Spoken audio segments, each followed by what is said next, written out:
Astaghfirullah. Bismillahirrahmanirrahim. Assalamualaikum warahmatullahi wabarakatuh. Waalaikumsalam warahmatullahi wabarakatuh. Alhamdulillah wassalatu wassalamu ala Rasulillah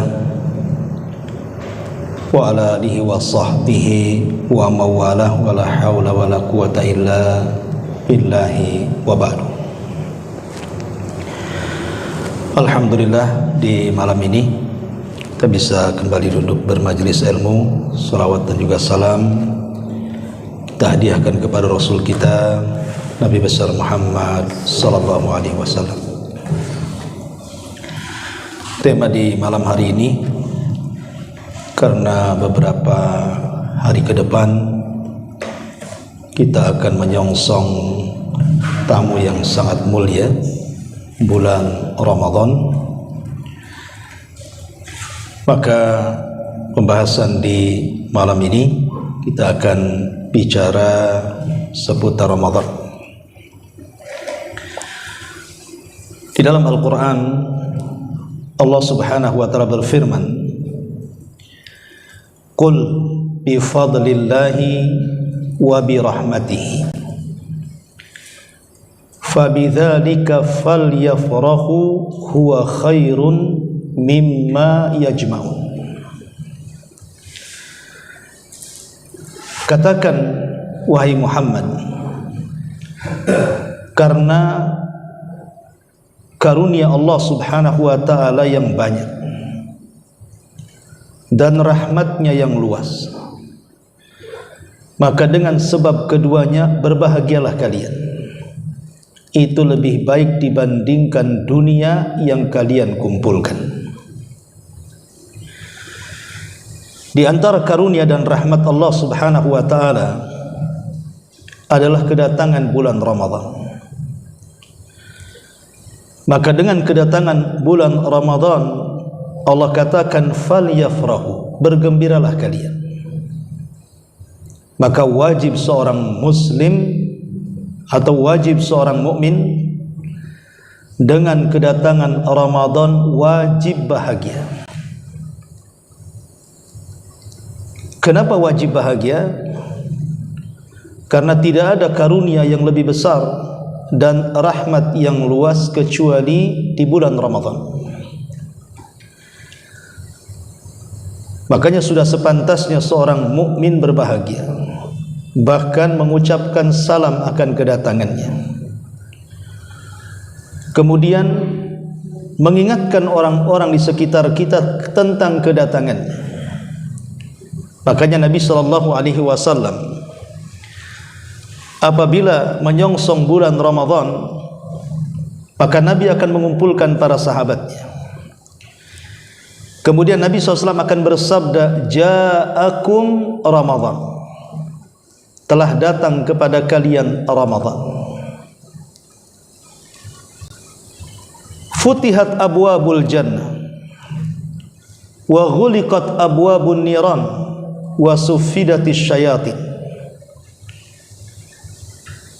Di bulan Ramadan dibukakan pintu-pintu surga, ditutup pintu neraka, bahkan syaitan dibelenggu dan diikat. Fiha lailatun khairun min alfi syahrin faman hurima khairaha faqad hurim. Di bulan Ramadan ada satu malam yang disebut dengan Lailatul Qadar yang lebih baik dibandingkan 1000 bulan. Siapa yang diharamkan mendapatkan kebaikannya, maka dia selamanya tidak akan mendapatkan kebaikan. Dari sini kita tahu bagaimana Nabi SAW menyambut Ramadan dengan sedemikian rupa bahagianya. Maka kalau Nabi SAW sangat bahagia menyambut Ramadan, maka lebih-lebihlah umatnya.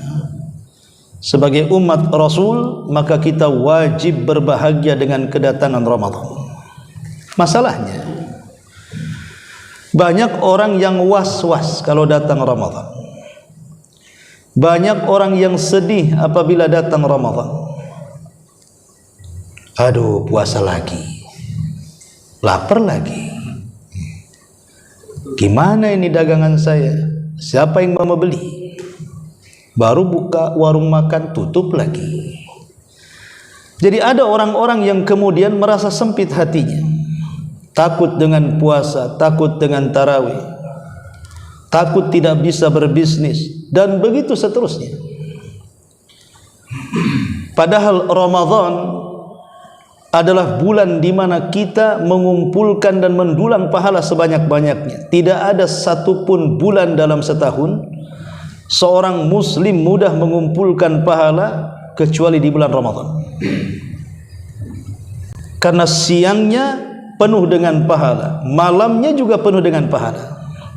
Siangnya dengan puasa, malamnya dengan qiyamul lail. Makanya bagi para ulama salaf dulu, Ramadan itu bukan satu bulan, tapi Ramadan itu 1 tahun. Bagaimana para ulama salaf menjadikan Ramadan itu bukan 1 bulan, tapi dijadikan 1 tahun? Karena ulama salaf apabila 6 bulan sebelum kedatangan Ramadan, mereka berdoa agar mereka sampai di bulan Ramadan. Allahumma ballighna Ramadan. Ya Allah, sampaikan kami di bulan Ramadan.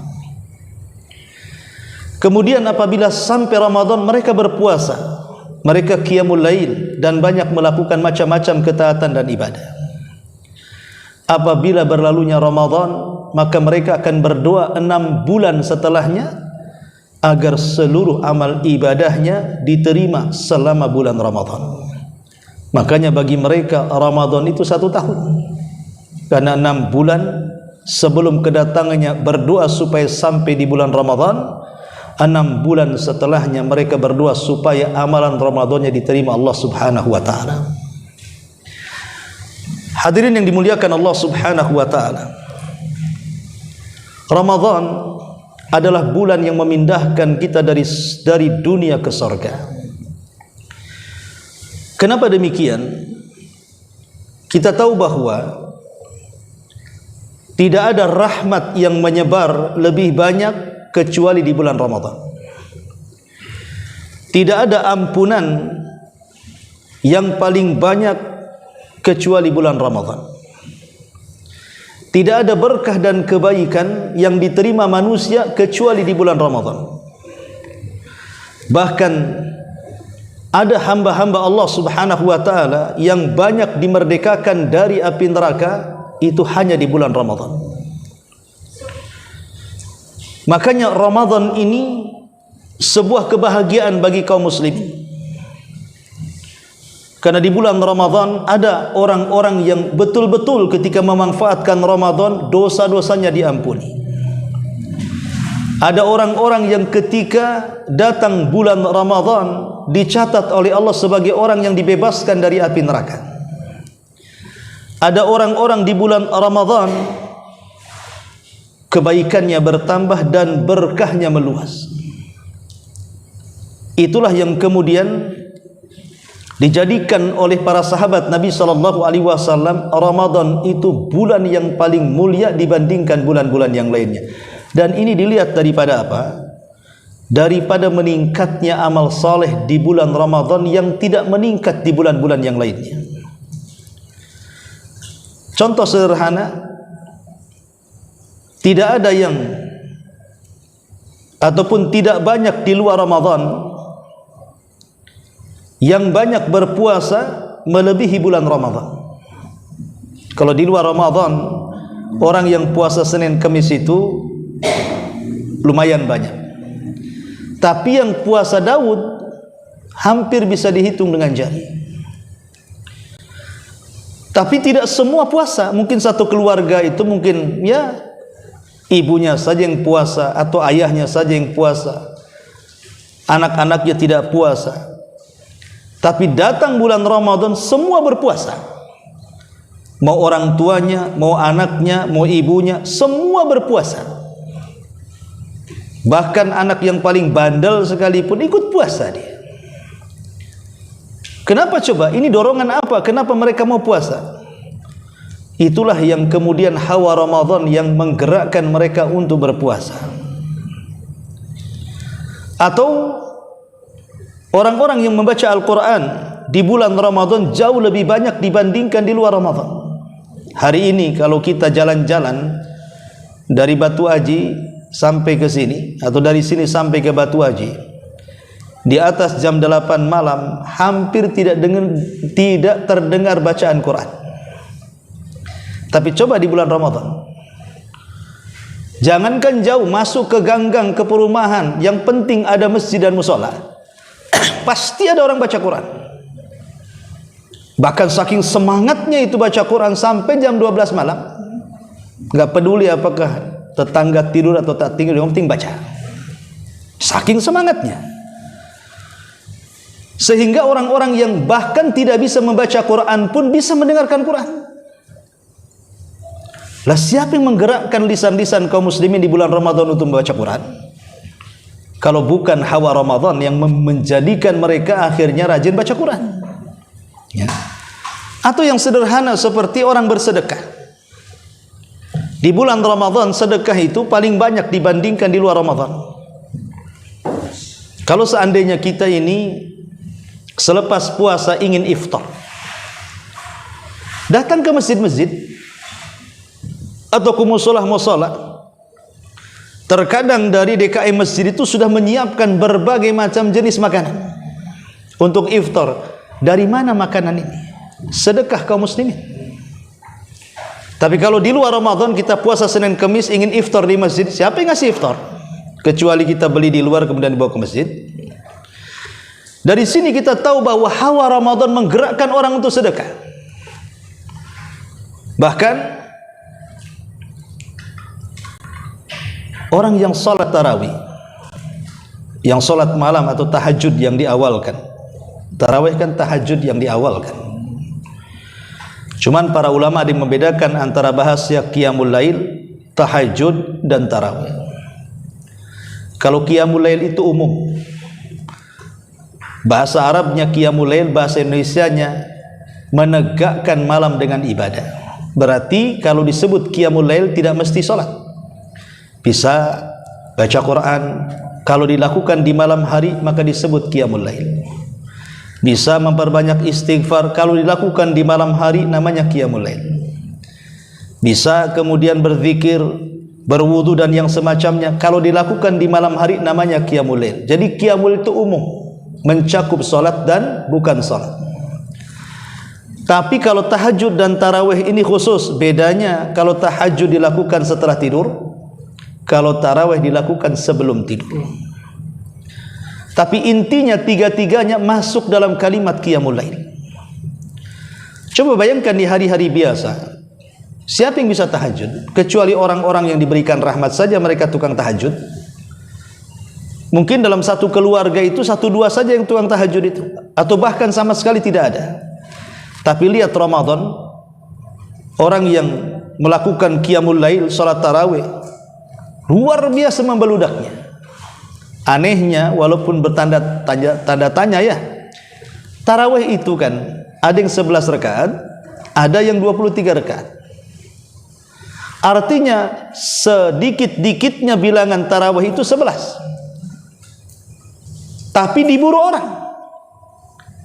Sementara sholat wajib itu ada yang 2 rakaat loh, sholat subuh. Tapi sedikit yang memburunya. Ada apa ini? Ketika tarawih membeludak masjid sampai ke tempat sandal, sampai tempat sandal itu kemudian sampai dikasih terpal, walaupun seminggu setelahnya digulung. Tapi yang jelas bahwa banyak orang yang sama sekali tidak perhatian dengan sholat wajib, justru memperhatikan sholat sunnah. Padahal wajib itu rakaatnya sedikit, tarawih itu rakaatnya banyak. Tapi okelah, kita tidak membahas masalah itu. Tapi hawa Ramadan itu mengundang orang untuk datang ke masjid.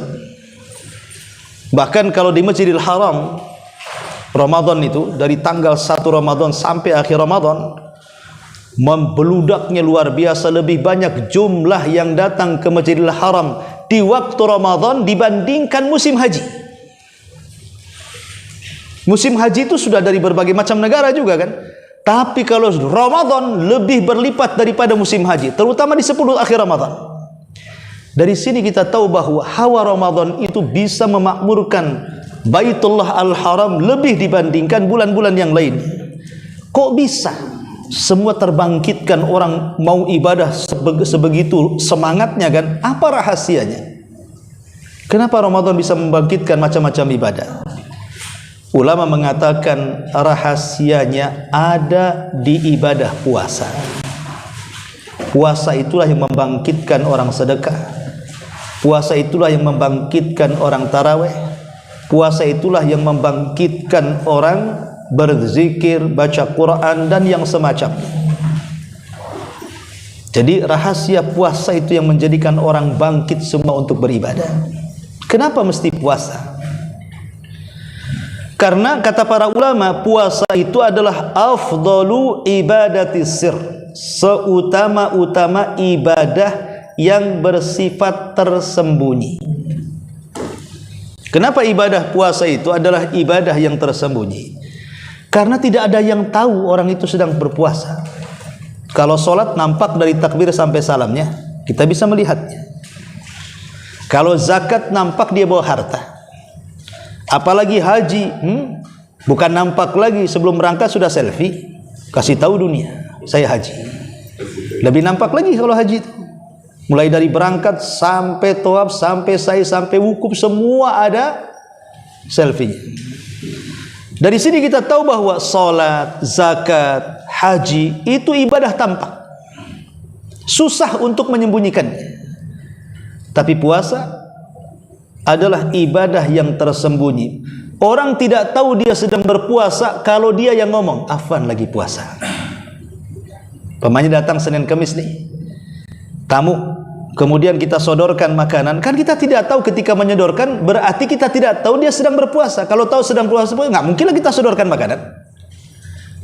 Kapan tahunya? Setelah dia ngomong, "Afwan lagi puasa." Baru tahu kita dia sedang berpuasa. Kenapa orang yang berpuasa itu tidak bisa dikenali? Karena tidak ada ciri-ciri khusus orang yang berpuasa itu. Oh ada Ustaz, sering meludah. Kata siapa? Orang Sariawan juga sering meludah. Oh enggak, itu nampak lemas, jalannya miring-miring Ustaz. Itu orang banyak utang, stres. Ya. Oh enggak juga tuh, nampak tuh dia pegang-pegang perut, lagi mencret ya. Jadi tidak bisa kita ini mendeteksi orang itu puasa atau tidak kecuali dia bicara. Itulah kemudian para ulama mengistilahkan ibadatus sir, ibadah yang rahasia. Bahkan seafdol-afdolnya ibadah yang rahasia itu adalah puasa. Lah puasa ini kenapa membangkitkan orang akhirnya rajin baca Quran di bulan Ramadan, rajin sholat malam di bulan Ramadan, rajin bersedekah di bulan Ramadan. Kenapa? Rajin iktikaf, mengejar Lailatul Qadar. Ya. Karena di balik puasa itu hikmahnya adalah takwa. Takwa itulah yang menggerakkan semuanya. Apa itu takwa? Menjalankan perintah, menjauhi larangan. Makanya maksiat yang paling sedikit dilakukan manusia itu di bulan Ramadan. Ada maksiat di bulan Ramadan, tapi tak banyak dilakukan. Kalau di bulan Ramadan, sudahlah, jangan tanya, dibuka lagi pintu neraka. Coba saja orang yang tukang mabok, datang bulan Ramadan ingin puasa dia, tak mabok lagi puasa dia. Walaupun habis maghrib mabok lagi, umpamanya.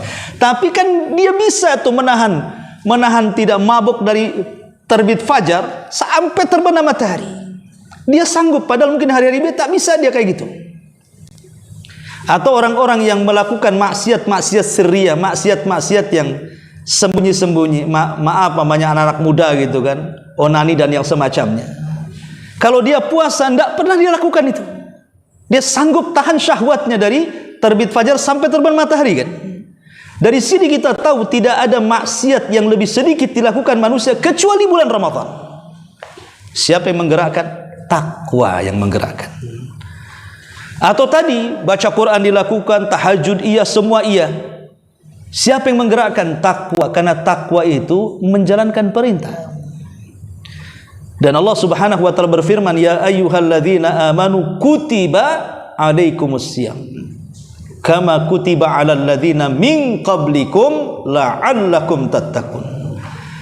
Wahai orang-orang yang beriman, kata Abdullah bin Mas'ud radhiyallahu an, apabila dipanggil manusia itu dengan kata-kata ya ayyuhalladzina amanu, hai orang-orang yang beriman, maka pasang telinga baik-baik. Fa'ari sam'ak, pasang telinga baik-baik. Kenapa? Karena setelah panggilan beriman ini biasanya ada perintah besar yang harus dilakukan atau ada larangan yang sangat bahaya yang harus ditinggalkan. Makanya panggilan ya ayyuhalladzina amanu ini ciri khas daripada ayat-ayat madani. Karena ada ayat-ayat makki, ada ayat-ayat madani. Kalau makkiyah itu ayat yang turun sebelum hijrah. Kalau madaniyah ayat-ayat yang turun setelah hijrah. Panggilan ayat-ayat makkiyah biasanya umum, ya ayyuhan nas, wahai manusia. Itu makkiyah. Kalau ada dalam Quran, ya ayyuhan nas, dzuriba lakum mathala, wahai manusia, itu berarti makkiyah. Kalau ya ayyuhalladzina amanu berarti ayat-ayat ini madani. Karena puasa itu diwajibkan di kota Madinah. Wahai orang-orang yang beriman, diwajibkan atas kalian berpuasa.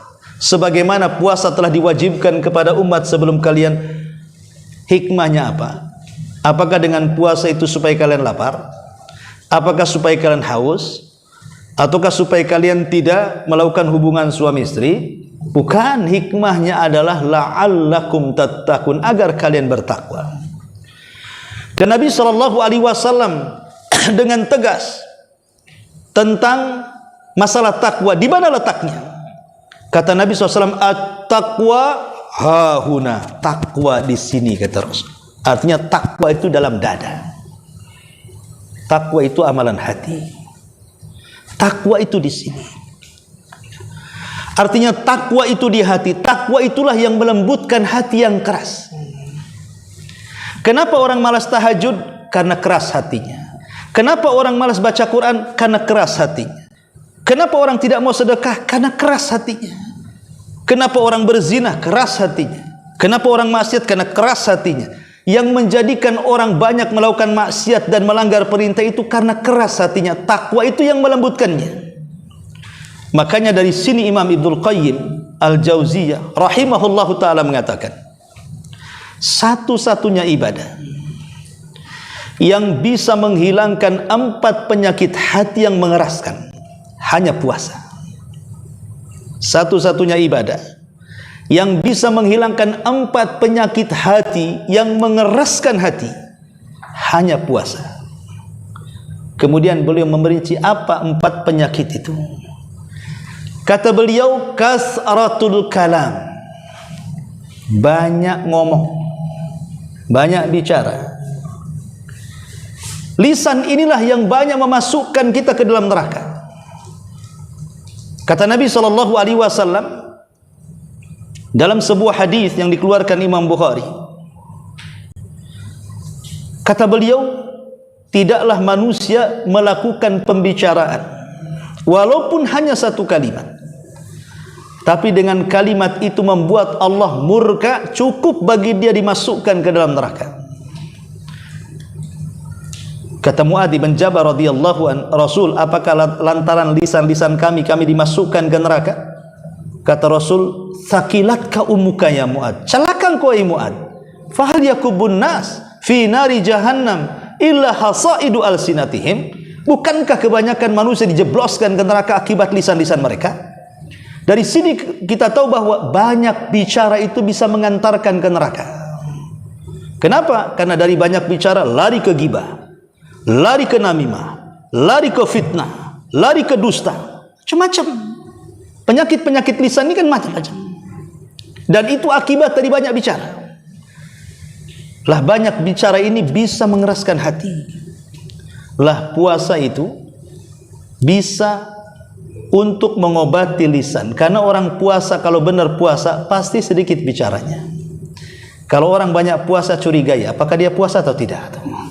Kenapa? Karena orang banyak ngomong itu haus, ya kawan. Kalau orang banyak ngomong itu haus.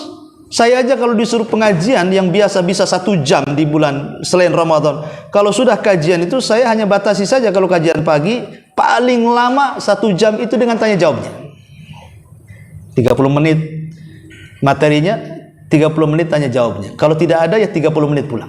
Karena kalau lama-lama bisa batal puasanya. Ini penyakit pertama, banyak ngomong itu yang mengeraskan hati itu, karena jatuh ke ghibah, ke namimah, macam-macam. Puasa yang menjadikan berhenti bicara. Yang kedua, Ramadan itu di bulan puasa ini juga mengobati penyakit yang kedua, kasratul akli wasyurbi. Banyak makan dan banyak minum. Orang yang banyak makan dan minum mengeraskan hati. Orang yang banyak makan minum itu mengeraskan hati. Kenapa demikian? Contoh sajalah.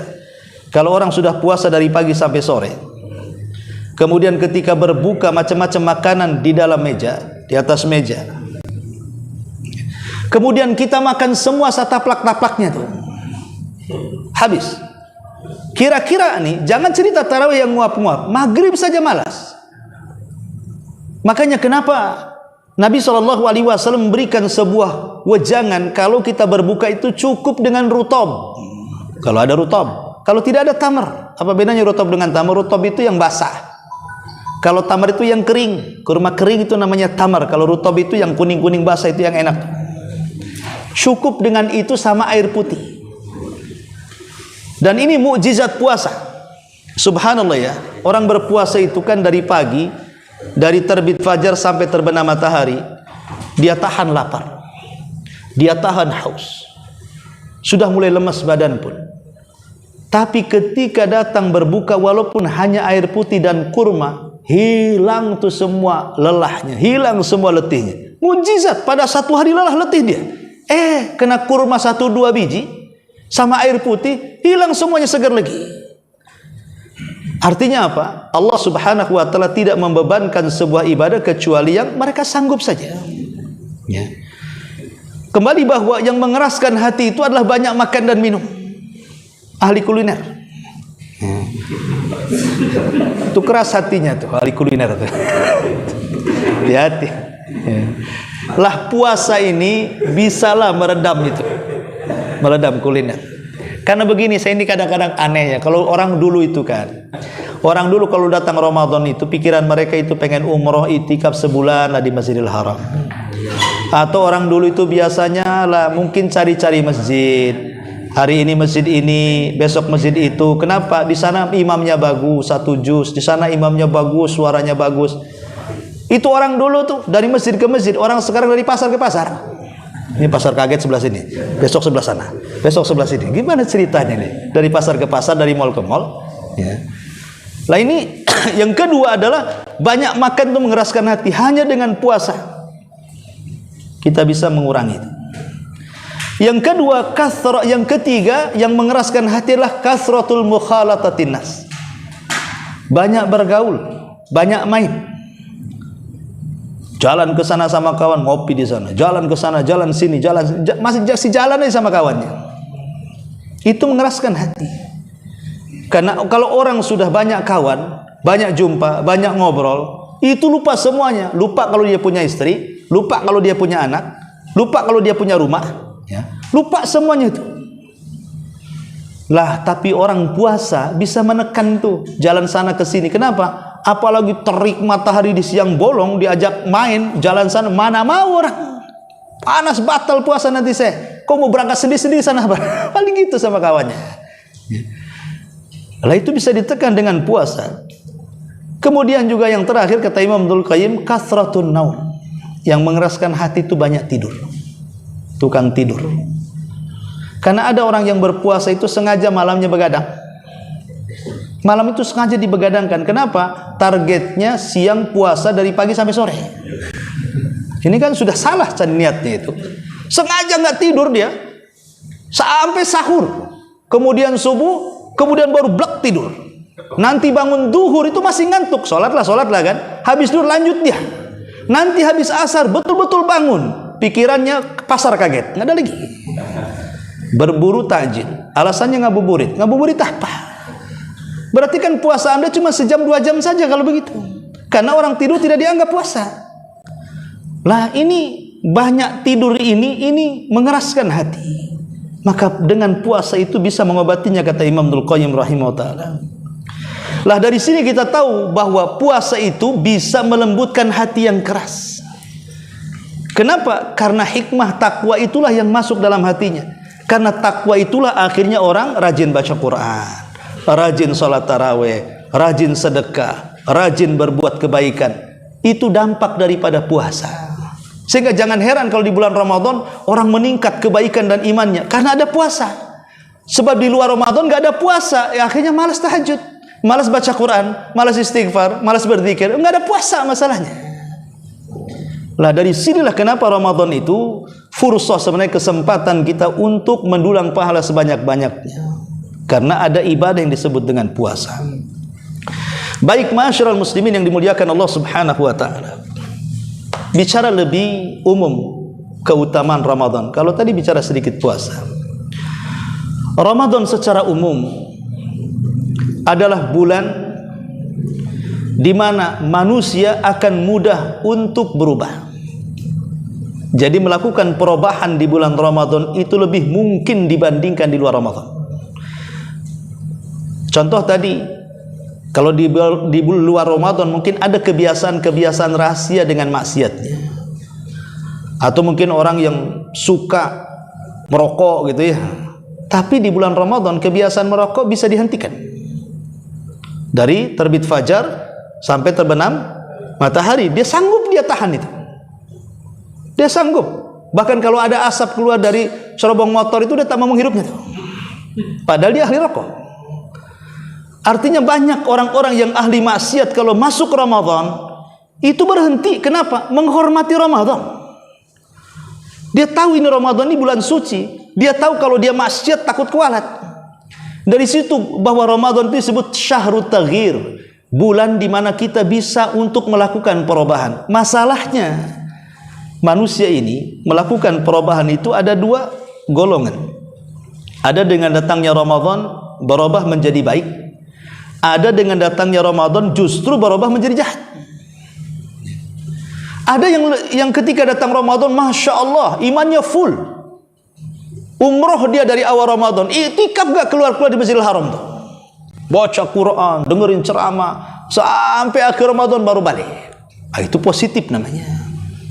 Ada yang sampai ke tingkat imannya itu ingin menghabiskan Ramadan di Masjidil Haram. Karena dia tahu 1 kali sholat di sana 100.000 kali sholat dibandingkan sini. 1 rakaat tarawih di sana sama dengan 100.000 kali rakaat tarawih di sini.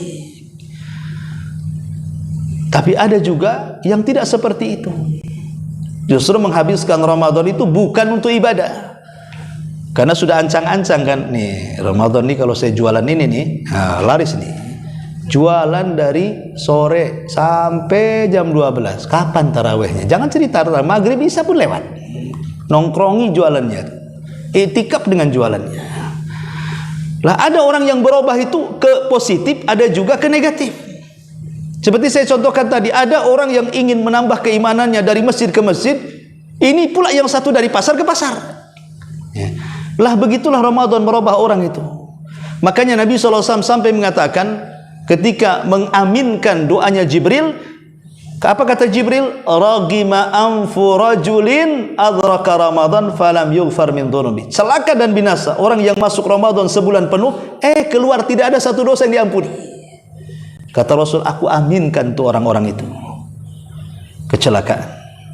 Ada orang yang sebenarnya Ramadan itu kan kesempatan kita mendapatkan ampunan, tapi ada orang yang lewat Ramadan 1 dosa lu nggak diampuni. Kan aneh tuh. Aneh bin ajaib. Padahal Ramadan itu adalah siangnya ampunan, malamnya juga ampunan, 24 jam ampunan. Mana dalilnya? Rasul mengatakan di 3 hadis. Hampir mirip-mirip lafadznya. Kata Nabi SAW, man soma Ramadanan imanan wahtisaban ghufira lahu ma taqaddama min dhanbi. Kemudian man qama Ramadanan imanan wahtisaban ghufira lahu ma taqaddama min dhanbi. Kemudian yang ketiga, man qama lailata qadrin imanan wahtisaban ghufira lahu ma taqaddama min dambi. Barang siapa yang berpuasa yakin dengan perintahnya, mengharap akan pahalanya, Allah ampuni dosanya. Barang siapa yang sholat tarawih yakin dengan perintahnya, mengharap pahalanya, diampuni dosanya. Barang siapa yang menegakkan Lailatul Qadar yakin dengan perintahnya, mengharap pahalanya, diampuni dosanya. Lihat bagaimana 24 jam Ramadan itu menjadi syahrul maghfirah, bulan ampunan.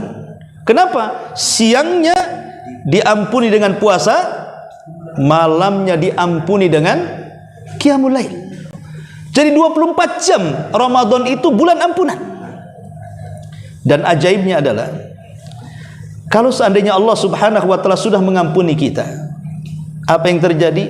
Allah hapus bekas-bekas dosa kita dan Allah ganti dosa dengan pahala. Maka Ramadan adalah bulan ampunan, maka banyak-banyaklah istighfar di bulan Ramadan. Baik, ma'asyiral muslimin wal muslimat rahimani wa rahimakumullah. Tapi saya ingin nasihatkan beberapa perkara di bulan Ramadan karena waktu juga. Pertama, jangan meninggalkan Quran di bulan Ramadan. Walaupun mungkin satu hari di bulan Ramadan, entah 1 lembar, 2 lembar, entah di pagi, di siang, sore atau di malam.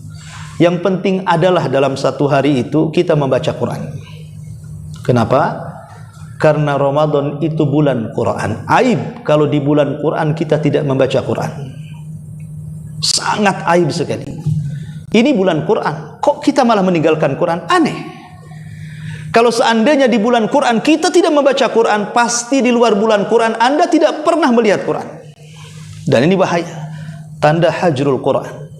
Tanda meninggalkan Quran adalah kecelakaan. Maka jadikan Al-Quran sebagai pedoman di bulan Ramadan. Karena Al-Quran itu, ikhwan, kalau saya kasih contoh, ada 2 kertas. Yang satu isinya tulisan-tulisan politik, tulisan-tulisan ekonomi, tulisan-tulisan kriminal. Anggaplah kita katakan koran. Kemudian tercecer di jalan koran ini. Kemudian di jalan itu ada yang pengguna motor, mobil, jalan kaki. Saya pikir kalau seandainya kerindes, kalau seandainya ketabrak, keinjak, nggak akan merasa orang berdosa. Ah, koran aja ngapain juga. Coba kalau yang kececer Quran, saya pikir kalau yang mengendarai sepeda motor pasti berhenti, pasti ngutuk, kurang ngajar, siapa yang nyebar Quran di sini. Kemudian yang pakai mobil pun kalau tahu Quran pasti berhenti, pasti dikutipnya. Atau pengendara ataupun pejalan kaki juga sama. Kok beda perlakuan dengan koran dengan Quran, padahal sama-sama kertas? Itulah kehebatan Quran, memuliakan kertas. Kertas saja bisa jadi mulia kalau tulisannya Quran. Tapi kertas tidak jadi mulia kalau jadi Quran. Lah kalau sebuah kertas saja bisa mulia karena tertuangkan Quran di atasnya, bayangkan kalau seandainya Quran itu tercatat di dada-dada kita, terbaca dalam lisan-lisan kita. Dari sini Nabi mengatakan, khairukum man ta'allamal Qur'ana wa 'allama. Sebaik-baik kalian orang yang belajar dan mengajarkan Quran. Ini yang pertama. Jangan tinggalkan Quran di bulan Quran. Yang kedua, jangan tinggalkan sedekah di bulan sedekah. Ramadan itu syahrus sadaqah. Dia bulan sedekah. Sampai-sampai Nabi SAW dikatakan oleh Aisyah radhiyallahu anha, kana an-nabiyyu sallallahu alaihi wasallam ajwadun nas fi Ramadan wa ajwadu ma yakunu hina yalqahu Jibril. Nabi adalah manusia yang paling dermawan di bulan Ramadan, dan lebih-lebih kedermawanannya akan nampak saat dia berjumpa dengan Jibril. Maka dari sini para ulama menamakan Ramadan itu syahrus sadaqah, bulannya orang bersedekah. Minimalnya sedekah yang paling baik di bulan Ramadan itu cuma 2, memberi iftar dan memberikan sahur. Kalau memberikan sahur mungkin agak sulit gedor orang ya, disangka maling pula kita. Nunggu 10 akhir Ramadan cari orang itikaf. Pasti ada di masjid itu itikaf kan? Nah, kita berikan sahurnya kepada mereka. Tapi yang memungkinkan berbuka puasa bisa. Dan ingat bahwa orang yang memberikan buka puasa kepada orang yang berpuasa, kita mendapatkan pahala dia tanpa mengurangi pahala dia. Kalau di dompet ada 2.000, kita kasih orang kosong dompetnya. Tapi kalau di dompet ada 2.000 pahala diberikan kepada orang, tetap yang 2.000 itu dalam dompetnya. Padahal sudah dikasihkan orang tuh, itulah pahala. Dikasihkan bukan hilang, malah bertambah. Makanya Rasul mengatakan, man fattara shaim kana lahu ajrun wa ajru man amila ba'da. Orang yang memberi makan orang yang berpuasa, dia dapat pahala orang yang berpuasa tanpa mengurangi pahala dia. Bayangkan satu orang makan iftar kita, berarti kita dapat pahala puasa dia. Kalau kita kasih makan 100 orang, berapa pahala puasa yang kita dapat coba? Berarti seolah-olah kita berpuasa 100 hari, padahal hanya ngasih makan 100 orang. Makanya saya nasihatkan kalau ngasih iftar, ngasihlah yang aneh-aneh. Kalau goreng bakwan dah banyak lah dikasih. Nah, goreng bakwan biasa ini katanya. Kasih yang aneh-aneh. Kalau minum itu kasih yang warna-warni, yang kalau orang nengok itu langsung ngelak gitu. Kapan giliran saya itu? Kapan? Jangan diambil orang. Adalah keinginan. Terbaiklah kita sedekah makanan yang paling enak, minuman yang paling lezat. Karena ketika makanan dan minuman kita yang dimakan orang itu, berarti kita yang membuat dia iftar. Pahala dia kita ambil. Kalau sama-sama goreng bakwan, ya paling milih yang mana ya? Yang cantik lah warnanya. Dari sini kita tahu bahwa bulan sedekah, jangan sampai meninggalkan sedekah. Yang ketiga, antum ini yang punya keluarga lah khususnya ya, yang punya keluarga, kalau datang bulan Ramadan, kasihani istri antum. Jangan dibebankan seperti di bulan Ramadan. Jadi aktivitas istri itu jangan disamakan di bulan Ramadan dengan di luar Ramadan. Beri kesempatan mereka untuk ibadah juga. Antum nggak seperti itu. Kadang-kadang ada sebagian orang yang kadang-kadang marah sama istrinya. Kau ini harus masak, nyuci, ngepel dan lain. Kayaknya nggak dibedakan. Kalau masuk surga itu maunya dia aja suaminya, istrinya nggak apa-apa masuk neraka katanya. Jadi berikan kesempatan 1 bulan itu dia juga ikut ibadah. Terutama di 10 akhir Ramadan. Nah, ini paling 10 akhir Ramadan. Tolong kasihani istri antum. Kalau bisa jangan dibebani masak, dibebani nyuci, biar dia juga bisa mendapatkan Lailatul Qadar. Ini mah enggak, antum terawihnya khusyuk, istrimu apa? Wah, dia kecapean gitu. Jangan begitu. Ya. Apalagi sekarang kan sudah mudah kan? Artinya apa? Laundry ada, catering makanan ada, semua ada, mudahkan sajalah. Atau diajak sederhana, enggak lah, enggak apa-apa hari ini makan kurma 3 butir kan enggak masalah umpamanya. Kan enggak ada masalah. Masalahnya gini Pak, kata istrinya, saya sudah ke laundry sana, tutup dia katanya. Kenapa? Kata suaminya jangan buka katanya, supaya dapat Lailatul Qadar katanya. Jadi akhirnya tutup. Tapi saya pikir dari semua orang pasti, ya mungkin carilah laundry orang kafir yang enggak sholat, ya pasti dia buka deh. Nah, cari orang kafir itu yang buka laundry, asalkan laundry kan sama dia. Artinya kasihani mereka itu supaya satu keluarga masuk surga. Makanya Allah mengatakan ku anfusakum wa ahlikum nar. Jaga diri kamu dan keluargamu dari api neraka. Ajak juga istri supaya mendapatkan Lailatul Qadar juga. Kalau antum bebankan dengan pekerjaan-pekerjaan rumah sehingga tidak dibedakan Ramadan dengan luar Ramadan, kasihan. Nanti baru jam 8 malam udah nguap tidur. Nggak dapat dia Lailatul Qadar. Ini yang ketiga. Yang keempat, yang saya nasihatkan adalah di bulan Ramadan itu ada kebahagiaan bagi seorang yang berpuasa. Apa kebahagiaan orang yang berpuasa? Kata Nabi, lis-shaimi farhatan. Bagi orang berpuasa itu memiliki 2 kebahagiaan.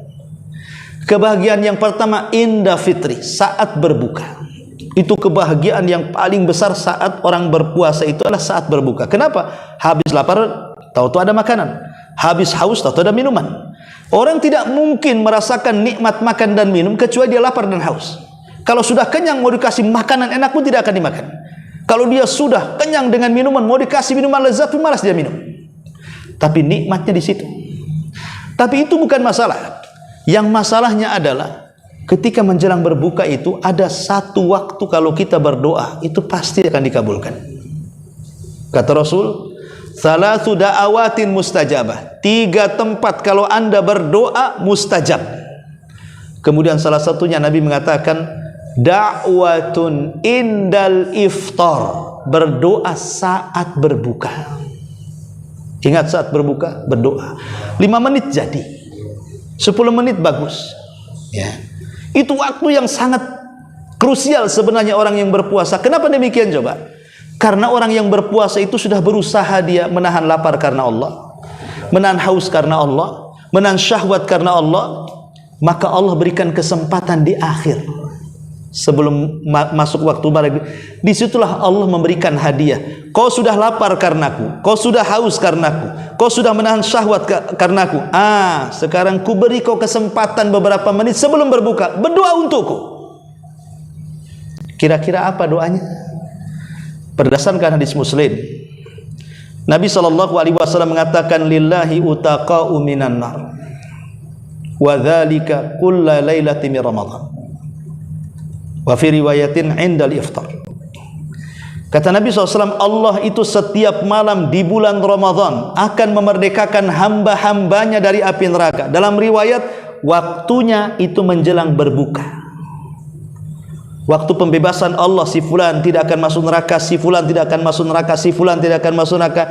Itu waktunya mulai ketika saat berbuka. Dari sini kita tahu bahwa doa yang harus kita panjatkan apa? Ya Allah, bebaskan aku dari neraka. Itu doanya. Jadi sebelum berbuka itu angkat tangan tinggi-tinggi, ya Allah, bebaskan saya dari neraka, bebaskan istri saya dari neraka, bebaskan anak-anak saya dari neraka, bebaskan orang tua saya dari neraka, bebaskan orang-orang yang saya cintai dari api neraka. Demi Allah ikhwan, kalau seandainya setiap hari sebelum berbuka kita berdoa seperti itu sampai 1 bulan, adalah satu waktu Allah kabulkan doa kita itu, maka kita tidak akan masuk neraka selamanya. Kenapa? Karena dicatat termasuk orang-orang yang dibebaskan dari api neraka. Ini penting, ini kadang-kadang tidak dilakukan. Entah karena pengetahuannya tidak ada, atau karena malas berdoa. Tapi yang jelas, inilah hadius salaf. Di waktu itu kita meminta kepada Allah, ya Allah bebaskan aku dan seluruh keluarga ku dari api neraka. Kalau Allah kabulkan, maka selamanya tidak akan masuk neraka. Inilah kehebatannya doa sebelum berbuka tuh. Kadang-kadang enggak kita mah. Ada orang yang pengen cepat berbuka, dengar azan Jakarta. Ini lambat, Jakarta cepat katanya kan. Dengar pula lah televisi Jakarta. Nah ini hal-hal yang seperti ini. Atau disibukkan, bayangkan. Ke pasar kaget cari makanan. Maghrib di jalan, tidak sempat berbuka. Maksudnya nggak sempat berdoa. Nah, ini kan rugi itu. Makanya kalau sudah menjelang maghrib itu sudahlah di rumah atau di masjid. Yang jelas-jelas kita ini bisa berdoa di situ. Maka jangan pernah tinggalkan doa sebelum berbuka. Ini nasihat saya. Kemudian yang terakhir, ya, Ramadan ini adalah bulan dekatnya seorang hamba dengan Allah. Allah sudah dekat dengan kita, tapi Ramadan itu makin dekat lagi. Dahulu di zaman Nabi, ada seorang sahabat mendatangi Nabi SAW dan bertanya. Sahabat ini mengatakan, ya Rasulullah, Arabbuna qaribun fanunaji am ba'idun fanunadi. Ya Rasulullah, apakah Rabb kita ini dekat sehingga kita tidak perlu berteriak-teriak, ataukah Rabb kami jauh sehingga kita harus teriak-teriak? Jadi orang ini mengatakan, ya Rasul, apakah Rabb kita ini dekat atau jauh sih? Kalau dekat ya kita bisik-bisik saja doanya. Kalau jauh ya kita teriak-teriak doanya. Maka Nabi SAW terdiam sampai turun ayat sebagai jawaban dari pertanyaan orang Badui. Allah Subhanahu wa taala berfirman, "Wa idza sa'alaka ibadi anni fa inni qarib ujibu da'watad da'i idza da'an falyastajibu li wal yu'minu bila'allahum yarshudun." Hei Muhammad, kalau seandainya hamba-hambaku bertanya, di mana aku? Katakan aku dekat. Aku tidak jauh, aku dekat. Karena pertanyaan Arab Badui ini apa? Apakah Rabb kami dekat ataukah dia jauh? Maka kata Allah, katakan ya Muhammad, kalau ada orang yang bertanya soal posisiku, bilang saja aku dekat. Aku dekat dengan hambaku. Akulah yang mengabulkan doa setiap hamba-hambaku yang berdoa kepadaku. Pertanyaannya, di mana letak ayat ini? Ayat ini diletakkan di surah Al-Baqarah. Ya, betul di surah Al-Baqarah. Tapi di mana diletakkannya? Ayat ini diletakkan di antara ayat-ayat puasa. Ayat sebelumnya, Syahrul Ramadhan alladzi unzila fihil Quran. Ayat setelahnya, Allah mengatakan, Uhillat lakum lailatas siyam ar-rafathu ila nisaakum. Tengah-tengahnya, wa idza sa'alaka ibadi anni fa inni qarib. Jadi ayat kedekatan Allah dengan hamba itu terjepit di antara ayat-ayat Ramadan. Apa hikmahnya? Seolah-olah kata para ahli tafsir, Allah meletakkan ayat kedekatan Allah di ayat-ayat Ramadan sebab kedekatan Allah dengan hamba di bulan Ramadan jauh lebih dekat dibandingkan kedekatan Allah dengan hamba di luar Ramadan. Artinya Ramadan itu adalah syahrul qurba, bulan di mana kita harus lebih dekat dengan Allah, karena Allah sedang dekat dengan kita. Dengan cara apa? Ya banyak zikir, banyak istighfar, banyak doa, banyak sedekah, banyak sholat malam, banyak macam-macam ibadah. Mumpung Allah lagi dekat-dekatnya dengan kita. Karena ini bulan dekatnya Allah dengan kita lah. Makanya kemudian diletakkan di sela-sela ayat-ayat Ramadan. Makanya rugi sekali datang Ramadan, tidak ada satupun yang mendekatkan dari amalan itu kepada Allah Subhanahu wa ta'ala. Pada Allah sedang dekat-dekatnya dengan kita. Inilah di antara nasihat-nasihat singkat seputar Ramadan. Wallahu a'lam. Baik, sampai di sini sebelum saya tutup. Kalau ingin bertanya silakan.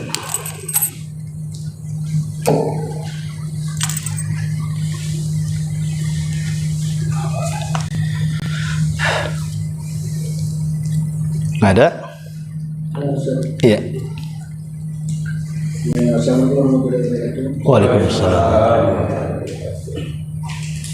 Yang paling baik kita ini kan nggak mungkin misalkan dilakukan semua itu apa sih? Misalkan baca qiyamul lail, baca Quran, sedekah, itu kan bahwa amalan yang paling baik itu. Misalnya sekarang yang paling misalnya satu yang paling baik kalau suruh milih itu apa sih?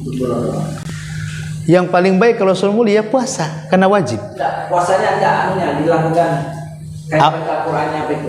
Oh, maksudnya amalan selain puasa. Iya. Yang paling baik kalau dipilih. Iya.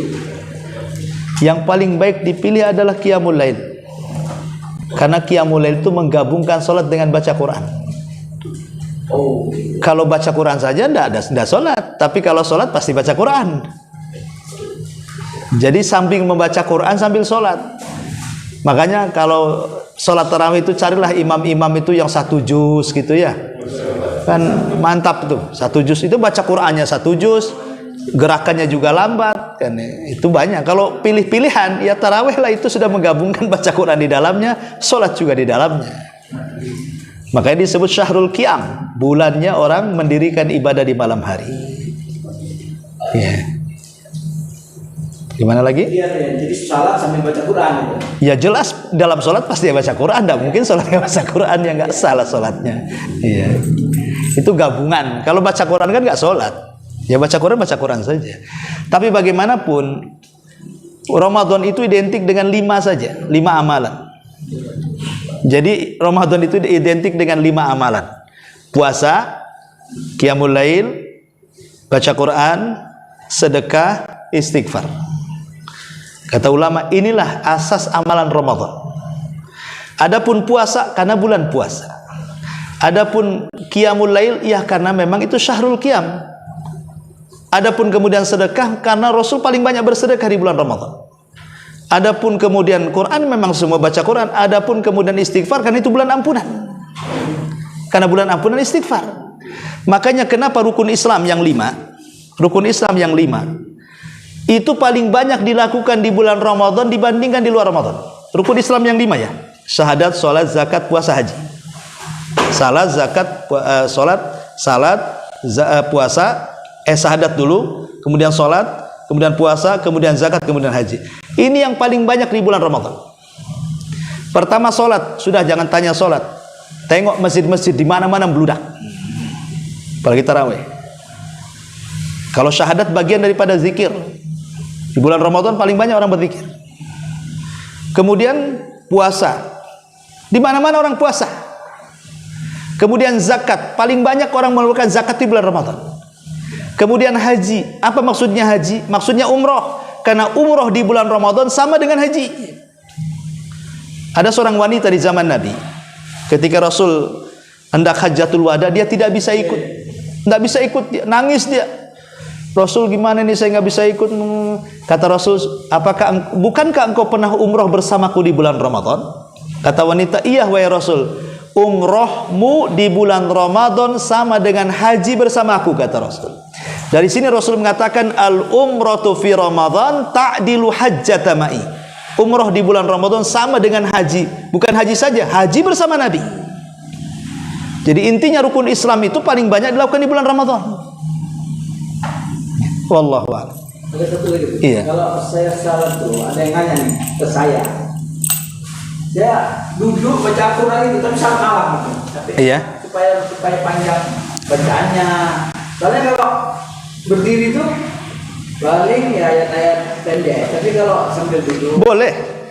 Salat sunnah duduk itu boleh, tapi dapat separuh pahala salat berdiri.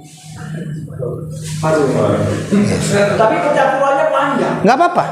Tapi kalau berdiri cuma buat duha aja.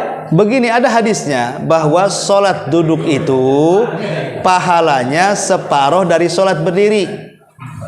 Walaupun duduk baca Quran mau sampai hatam pun tetap dapat separuh dia. Baru ya. Iya. Tapi hadis ini berlaku kepada salat sunnah saja. Salat wajib tak boleh. Kalau salat wajib bisa berdiri kemudian duduk, batal salatnya. Kenapa? Karena berdiri dalam salat wajib itu rukun. Kalau berdiri dalam salat sunnah itu bukan rukun. Makanya duduk boleh, tapi dapat separuh pahalanya. Pegang baca Quran boleh. Boleh. Tapi kalau salat wajib tidak boleh pegang mushaf. Kenapa? Karena ada ayat yang mengatakan faqra'u ma tayassara minal Quran. Bacalah yang paling mudah yang kau hafal dalam Quran. Tapi kalau salat sunnah boleh kita pegang Quran. Itu bedanya. Kalau salat wajib tidak boleh. Tapi kalau salat sunnah boleh. Salat sunnah ya tempatnya tahajud itu sunnah namanya. Boleh kita pegang Quran. Bahkan Utsman ibn Affan radhiyallahu an pernah menghatamkan Al-Quran di 1 rakaat witir. Utsman ibn Affan radhiyallahu an pernah menghatamkan 1 Al-Quran di 1 rakaat witir. Salat sendiri kan? Ya, namanya salat witir, salat sendiri. Ya, coba aja Pak Iqbal 130 juz salat witir. Berdiri dia. Ya berdiri, jelas Utsman berdiri. Sahabat dia, kan beda sahabat dengan kita. Beda sahabat dia. Iya. Kuatan diri ya. Satu apa? Kuatan diri.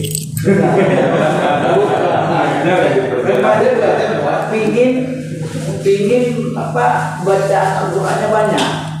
Itu udah target saya gitu ya, supaya baca tadarusnya ini kan bisa selesai. Jadi kan kita ada tadarus itu saja. Tapi sholat malam kalau baca Quran terlalu panjang, ya kan, ya nggak fokus nantinya. Nggak fokus. Kalau ingin baca Quran panjang, kalau memang dia seorang hafidh Al-Quran, mungkin bisa sholat sambil memperbanyak, karena kan dia hafal masalahnya. Tapi kalau orang baca ini kadang-kadang apalagi mata rabun, lagi sholat malah bingung dia. Gini, padahal lagi sholat dia. Hanya itu kan sholatnya masalah nanti. Wallahu alam. Tapi kalau cerita hukum boleh nggak sholat duduk? Boleh. Tapi pahalanya separuh daripada sholat berdiri. Dalam sholat sunnah, bukan sholat wajib. Kalau sholat ini batal lah. Kalau salat wajib baca mushaf nggak dipegang tapi pakai tripod gitu. Nggak boleh. Ada gitu. Karena itu dibahas oleh para ulama masalahnya. Itu kan sama dengan melihat mushaf.